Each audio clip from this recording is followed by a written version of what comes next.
Good afternoon. My name is Mark Mullins. I'm professor of Japanese studies in the School of Cultures, Languages, and Linguistics.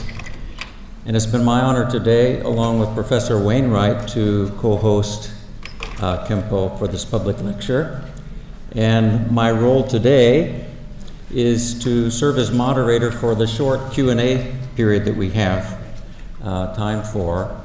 And I've asked a colleague in philosophy, Professor John Bishop, if he would join me at the podium here and offer a brief comment and question to get our session started.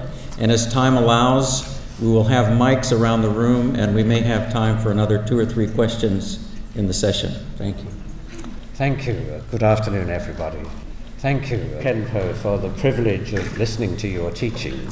And I think you set before us a clear vision of the treasure that every religion is to humanity, and the importance of guarding that treasure when we are fortunate enough as individuals to have a religion, to stay within that religion and learn its treasures, but also take that further step that you are urging us to take, where we share with one another and we learn from one another. It may be I'm a Christian, maybe I can be a better Christian if I learn from Buddhism. And I'm going to try doing that, because I have here one of your books. This is Footprints on the Journey, Enthralled with Life's Chance Encounters. And I'm going to, so this is written in a diary form, and I'm just going to read from a particular, one particular day, and it's written in both Chinese and translated into English. Oh no, the bothersome backache is here again. And then you say, one becomes most susceptible to the thought of death in illness. And you say, to encourage myself, I am citing here the verse on realization by Hong Ji of the Southern Song dynasty. Dharma bliss is my sustenance, compassion is my dwelling. Compassion is my dwelling. Faith in the Buddha is my final settling place. This body of mine is merely on loan. Being mindful is my sole endeavor. I have no time to spare on earthly affairs. Take Dharma bliss as sustenance. Regard love and compassion as dwelling places. Love and compassion as dwelling places. Take faith in Buddhism as the final destiny. Understand that the body is on loan. Always diligently maintain the right view. Spare no time in chasing the mundane affairs. Keep off fame and wealth. Crave not external attractions. Always see life as a candle flickering in the wind. And you say, can I accomplish all of this? And then you say, it is tough. So, but reading that, especially the reference to dwelling in compassion, I was very much reminded of something from my own tradition that we read in the first epistle of John, chapter 4, verse 16. God is love, and whoever lives in love lives in God, and God in them. So you were talking to us about God meets Buddha, and you made lots of relationships, parallels between Christianity and Buddhism. You didn't actually say very much about God, but I wonder if you don't really have to say very much about God, because God, and perhaps you were suggesting this with what you said about Merton, that God is the love in which we dwell. And insofar as we practice that, maybe God is with us. So I suppose my question is, do you see that way of understanding God that we find in Christianity, that God is love, as a helpful bridge between our two religions. 教授就说就是因为在基督教当中呢，就是说上帝就是爱本身，然后上帝跟我们是同在的，然后他的问题是说，您认不认为说上帝是一个就是让我们就是去实现这个爱的一个桥梁？你有没有这样子的一种认识？实际上可以这么讲，因为不管是佛教，其实基督教都是最后讲到的时候应该是讲到一个性的最高的一种境界，叫我们说是灵种的心灵的最高境界。那在佛教当中非常著名的论点叫释量论，它这里面就是讲所谓的佛的成就呢，其实慈悲之极，不是大悲之极。意思就是说，所谓的佛一种爱，或者是刚才讲的爱和慈悲是一个意思。那么慈悲心已经到了顶点的话呢，这就是佛。那这样的话，实际上我们认为呢，就佛也好，上帝也好，实际上是爱，就是已经到了究竟。但是这种究竟呢，恐怕是我们不是一般的一种分别量和一种思维来就是进行研索或者说是就是揣测的。I think what you say is true, and I agree with that. And I think in both Buddhism and Christianity, love is the ultimate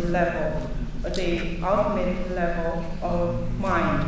And in one of the scriptures in Buddhism, it's called it's about the value calculation, the name of that book. And in here it says, what is Buddha? Buddha is the ultimate of great compassion or love. So I think that is loving, that is the compassion, and in both religions, when love becomes the ultimate degree, that is the same thing. And in Christianity, that's the God, and in Buddhism, that's the Buddha. Thank you.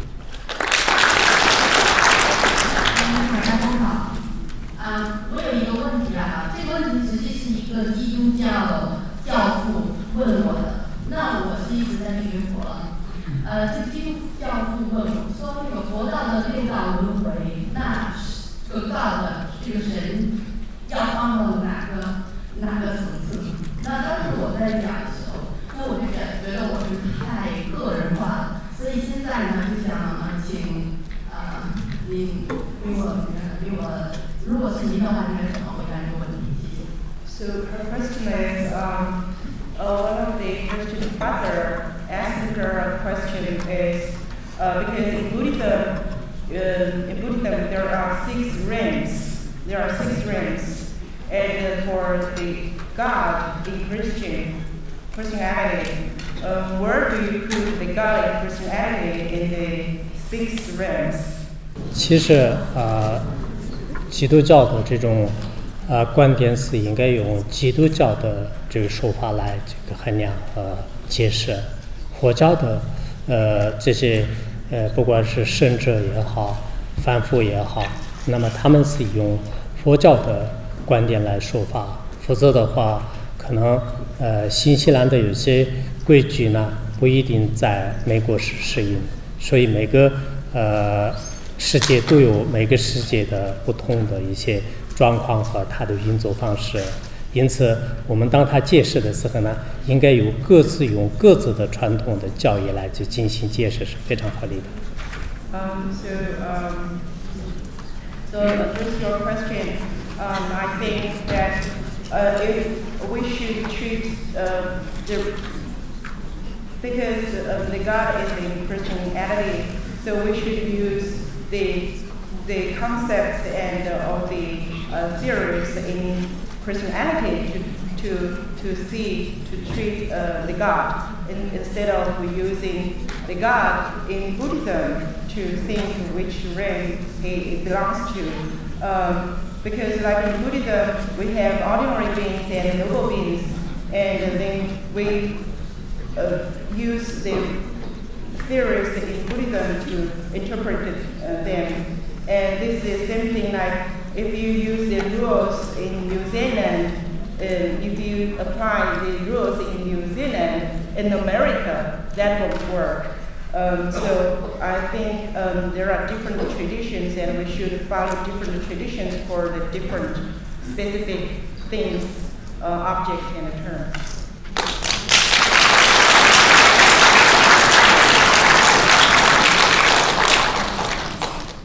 Thank you. You discussed the similarities, commonalities between different religions. I had a question about the religious versus the secular. And while I can't imagine someone saying, I'm a Christian, but I'm not religious, I can imagine someone saying, I'm a Buddhist, but I'm not religious. So my question is, can you be a Buddhist and not be religious? I think 我想他的问题是这样子的，他就说，刚才就是堪布有就是专门分析到了基督教和佛教之间的一些相同点。那么他说，如果说这个基督教徒是一个宗教徒，然后佛教徒也是一个宗教徒，那可不可以有一种存在是说他可以作为一个佛教徒，但是他不是一个宗教徒？那我想有没有一个纽西兰的某个人是人，然后澳大利亚的某个人也是人，但是有没有可能就是纽西兰的那个人呢不是人，他也是人？你给我回答一下，如果可以的话，我也可以给你回。Okay, so I hope I interpreted your question correct, and if I'm not right, anyone can help. So Kendra's answer for your question is just something similar as your question. If a New Zealander is a human being, and Australian is a human being, can this New Zealand being a human being and at the same time not a human being? Can you answer this question? 是不是我没有听懂？他的意思是不是这样？他的意思是，他是基督教徒，他是佛教徒，可不可以说我不是宗教的教？那对。本来是基督教和佛教都是宗教，如果就是这个恐怕不好说吧，对吧？本来是人，对吧？好。您好，我想问一个比较就是说这个宗教是按说最早大概有4000到至少有2500年了，是一个很悠久的历史。那么在2500年或者4000年之前呢，那时候科学是没有发展的。那么现在科学发展大致从400年之前才开始起步。那现在呢，虽然只有400年的历史，但是科学发展是非常迅速的，导致很多的人相信科学，不再相信宗教。所以我就在想，不管是这个不管是基督教啊、天主教还是佛教，我们有没有一些新的这个思路，把这个传统的宗教理论，包括爱呀、包括这些所有的这个宗教信仰和现代科学的最新发现结合起来，让我们发现科学和宗教之间并不是冲突的，而是一致的。我想了解一下目前的这个宗教界在这方面做一些哪些工作，或者哪些成就吧。谢谢。So her question is, so for Buddhism, it has a history of more than 2,500 years. and at that time there's no science.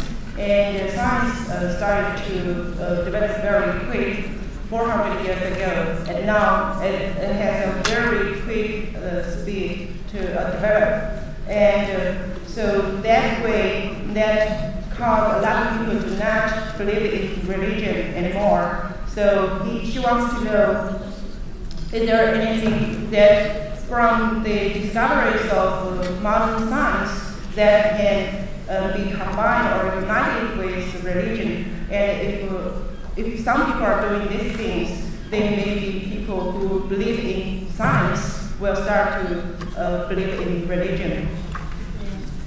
虽然现在的科学已经300-400年都有突飞猛进的这种发展，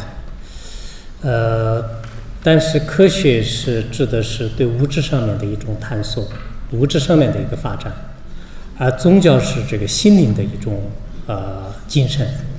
那这种精神呢，实际上是我们人类都2500年也好，4000年也好，它有这个文明。其实科学再发达，也实际上我们的内心就是能到达就是宗教的这种境界，都应该是可以的。所以我们科学发展的进程当中，可以依靠科学的一些方法来进行弘扬和沟通是可以的。但是实际上内心的最高境界呢，科学再发达也是没办法证悟的。因此我们科学宗教的内容不需要改革，不需要更新，这是一个它的方法可以与时俱进。因此我们大家都知道，人类科学这么发达，可是我们的心灵的道德呢，就是靠宗教里面所讲的内容。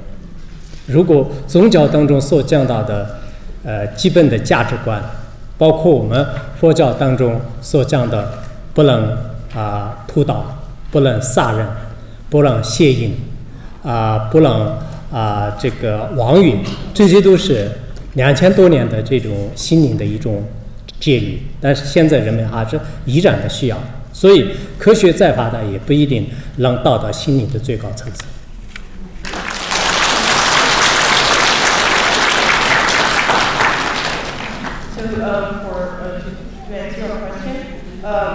Because for science, it has a history of more than 400 years, as you said, but it's all about external materials. All the research is about these kind of things. But for religion, it's about our inner spiritual aspect. And no matter how developed science can be, it cannot realize or reach the enlightenment that religion can provide us. And we can, that is the way we can use to combine some of the discoveries in modern science and then to promote or propagate a religion in this way. But at the same time, we should not change anything inside the religion. The religion does not need a revolution, does not need to be reformed. No matter how science develops, it cannot really help the morality part of human beings, like those basic values, those basic disciplines in Buddhism, like do not steal, and do not take the lives of other beings or other human beings, and do not do sex misconduct, and do not lie. All those basic disciplines were formed more than 2,000 years ago. All these things are very helpful for us, but this is not something science can provide. 亲切的客户你好，我有2个问题。第一个是，每当我们打开电视新闻或 Internet 的时候呢，会看到世界各地每时每刻都在发生自然灾害或一些人为的事故，这时就感觉到人的生命是如此的渺小和脆弱。想请问如何看待这种现象？第二个问题呢，就是说，许多宗教呢都认为人是存在前世和后世的，佛教是认为是六道的轮回，请问人真的存在前世后世吗？谢谢。And so her question, she has two questions. The first one is, we watch TV news and when we surf online, we saw there are a lot of natural disasters in the world. So that makes me feel that our human life is very fragile. So how do you look at this phenomenon? This is her first question. And her second question is, some of the religions believe in the existence of previous and future lives.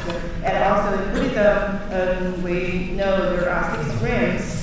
And does this really exist? 第一个问题，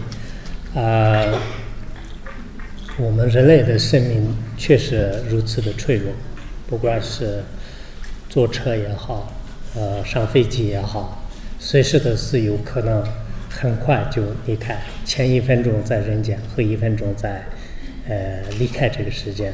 所以我们在佛教当中就是经常有一种叫这个观修四往无常，当你活着的时候应该做的一些事情应该尽量的做，每时每刻都是要想到最后一刻，在这样之后真的最后来临突然的这种死亡的袭击的时候呢，自己也有所准备。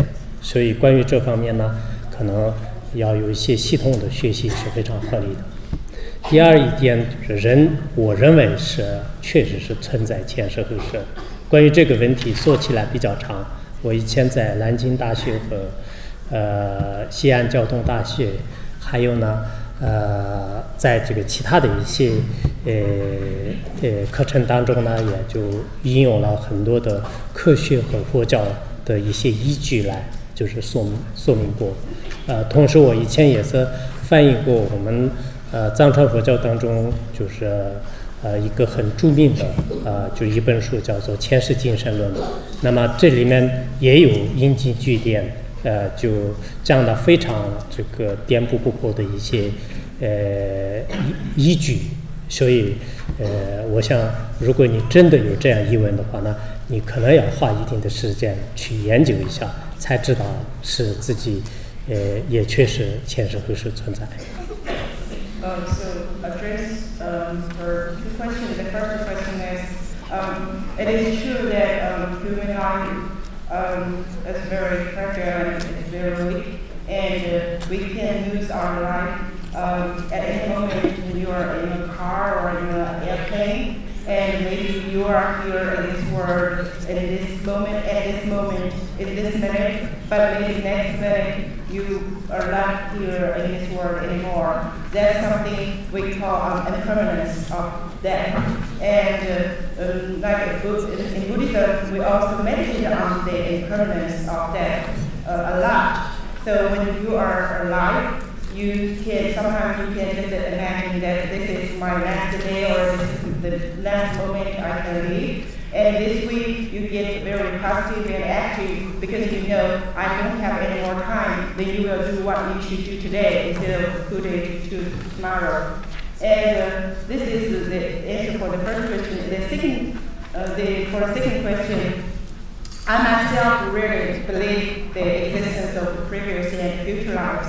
But to address this question, it will take a very, very long time. And so I recommend you to study this systematically. And because previously when I taught at Nanjing University and Xi'an Transportation University, I provided a lot of evidences, both scientifically and in Buddhism.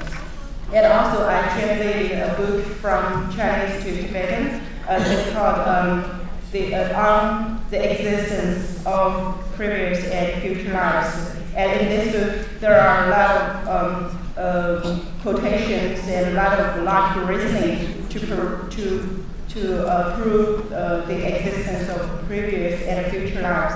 So if you really want to know if it's true or if you believe this is true, if you want to start believing this is true, you should study these books and learn them for some time. Then you will find the answer. 下午好。今天的这个演讲标题很吸引我，但是我的想象力不够，我很想请堪布帮助我们想象，如果上帝真的遇到佛陀会发生什么？ So her question is, she's so interested in the topic, the name of the topic, but she thinks her imagination is not as good. So she really wants to know, and she really wants Kenbu to address it directly. What will happen when the God meets the Buddha? 我想，上帝真的遇到佛陀的时候呢，他们之间没有这种互相的利益的冲突，没有嫉妒心和没有嗔恚心。 所以，完全的一种爱和慈悲，还有智慧。所以说呢，我想远远超过我们一般的东方人和西方人之间的这种相处，应该是非常美好的。当然是这个是有不同的观点。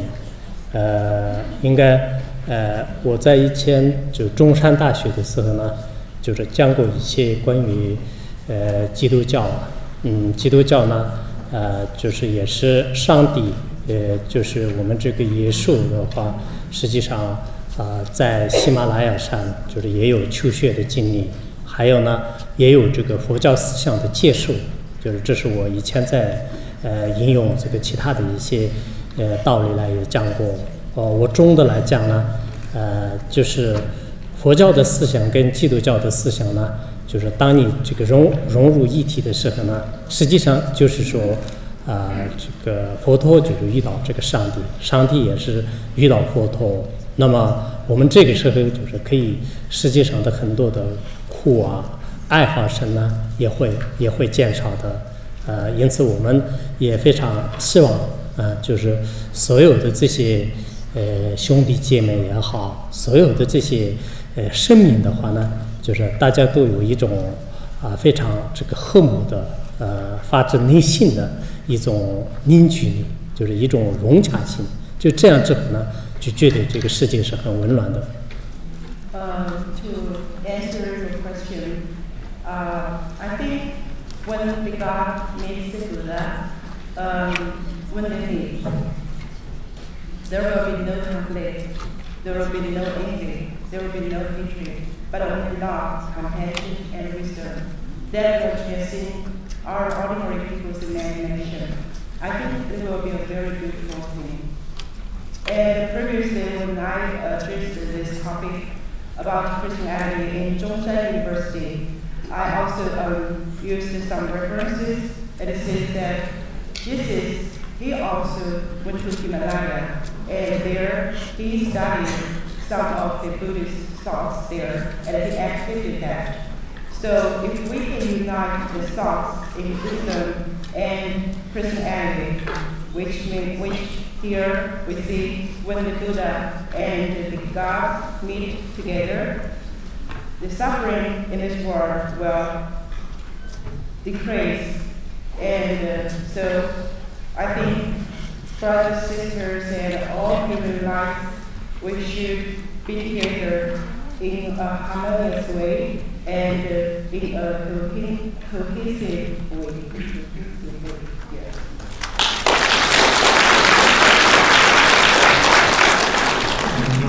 其实我的问题跟上一个问题差不多，只差一步。就是我想问，当上帝遇到佛陀的时候的见面情形是这样的：上帝是宽恕有罪之人，佛陀上帝是替有罪之人去行罪，然后佛陀是宽恕有罪之人。但是对一个就是没有信仰的有罪之人来说，哪个更有吸引力呢？我应该去相信谁？您刚才说到佛陀是什么？我说佛陀是宽恕有罪之人嘛，对啊，就是一个有罪之人想在心理上寻求最大的平安，你是替他行罪的人对他有吸引力，还是宽恕他的人对他有吸引力？ So his question is, He said he has a similar question to the previous one, but I do want to push it a little more. He said that because in Christianity, the God will just substitute the misdeeds or the sin of human beings, and the Buddha will forgive the misdeeds of human beings. So for these two, which one we should choose? 我们可以基督教的教义和思想，还有佛教的教义和思想当中也可以看出来，他们实际上就是可以宽恕就是任何的这个罪人，包括别人害你的时候呢，实际上也是用一种智慧和爱来对待他人。这一点呢，从耶稣的自身的牺牲，也就是说，在这个十字架上，就是最后他的这个实现这个圆寂，还有在佛陀的本师传当中的相关的这些故事，也是为了利益个别的众生呢，付出自己的最珍贵的生命。所以从这些故事的话呢，都是一种无私的、无有条件的热爱的一种这个象征。那么无私的这种爱呢，实际上是让这个吸引就是许多芸芸众生。所以我们就觉得在这个世界上呢，就是唯有的这种无私的爱，就是它会带来就是更多的这种快乐。它呢实际上是最吸引的。我们最可怕的就是自私的占有，或者说是有目的的就是去霸占别人的这个权利和财富。因此实践当中的所有的爱呢，实际上我认为是很多都是为自己的利益的一种爱，而出世间的各个宗教所提倡的最究竟的爱呢，它没有任何条件的，完全是为他人就是服务的一种奉献。在这种爱，不管是在佛也好，在基督也好，甚至我们一般的跟随者，在他的身上出现的时候呢，不可能不吸引人的。To answer your question, because it's about forgiveness and it's a little bit too long. I forget the first part.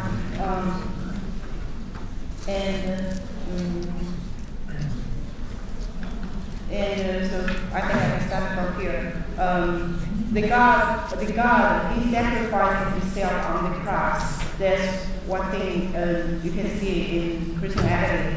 And for the Buddha, if you read the biography of Buddha Shakyamuni, you will find that he also sacrificed his own life for just one individual, many times in his previous lives. And these are all about altruistic love. And this kind of altruistic love can definitely interest a lot of sentient beings and draw a lot of sentient beings to have belief in them. And this kind of altruistic love can bring a lot of happiness to human beings. What is scary is selfishly possess positions and wealth. And for ordinary beings, we always think we do have love, but most of the time that's very selfish. That's for some interest of yourself. But in the different religions, in Christianity and in Buddhism, no matter it's the Buddha or the God, their love is unconditional. They just want to love for other beings. So, and even those ordinary followers of those religions, they also, you can still see the love they have, the altruistic love they have. And this kind of altruistic love I think it's impossible that people cannot be interested or attracted by their love.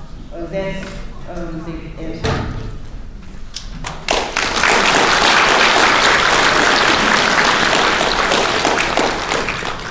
It's my job to bring this to a conclusion. I'm afraid we would be here for some hours yet, as I see the hands still moving, but we need to bring this to a close. I'd like to thank Khenpo for this lecture and for kindly responding to so many questions. To all of you for coming, and some of our volunteers, the Puxian Temple group and others, it's been great to see such a turnout, and I only wish my Japanese extended to Chinese so that I could participate more fully today. Anyway, it was great to have all of you here. Please join me in thanking again Khenpo for his lecture.